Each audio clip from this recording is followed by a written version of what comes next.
kind of multiple versions of the ride. I I love the sort of, I'm one of the people that loves It's a Small World. It's kind of nostalgic, and I love the 60s Mary Blair geometric patterns.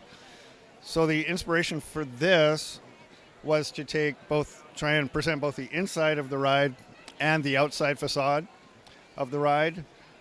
And the starting point was these little micro dolls, which come in these little Disney kind of princess packs inside a book. And as soon as I saw them a couple of years ago when they first came out, in my mind they were like, oh, It's a Small World starter pack. So that was kind of the start, and I had the idea in my head for a while, and finally for BrickCon I had some spare time, so I put it together, and that's what you're looking at right now. This is fantastic. If you can maybe just start on the right side, kind of take us through each region you've represented here and some of the build elements in each spot. Oh, for sure. So, the flow is, I tried to keep it somewhat geographically correct. We've got sort of Polynesia a little bit, Japan and China. China's represented by the panda there, right by the boats. And then it goes into India. We've got Greece, Spain there with the horse. Then, of course, Venice, Italy, with the boat and the gondola and the Rialto Bridge, I believe. And, of course, the Eiffel Tower. And it's red, white, and blue because that's the color of the French flag. And then we get into Holland, the Netherlands with the windmills. Denmark with the soldiers.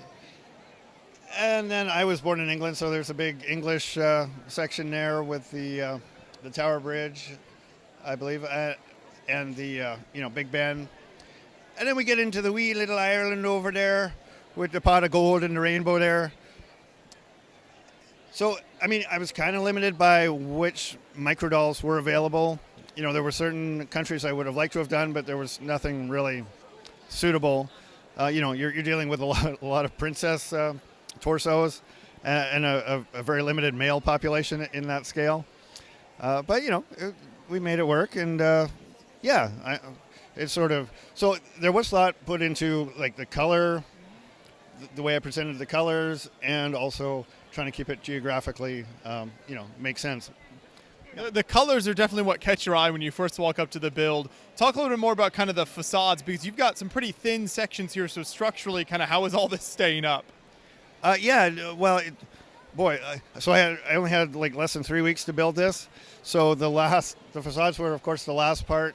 And so when I get home, I'm going to beef them up a little bit. But right now, they're basically just those, 2 by 2 by 5 tall snot bricks with, just any brick with a stud on the side. I've used a few of those to prop them up. And, there's really no weight much on them. So just a few bricks holds them up. The main part was really just getting the colors and the patterns right.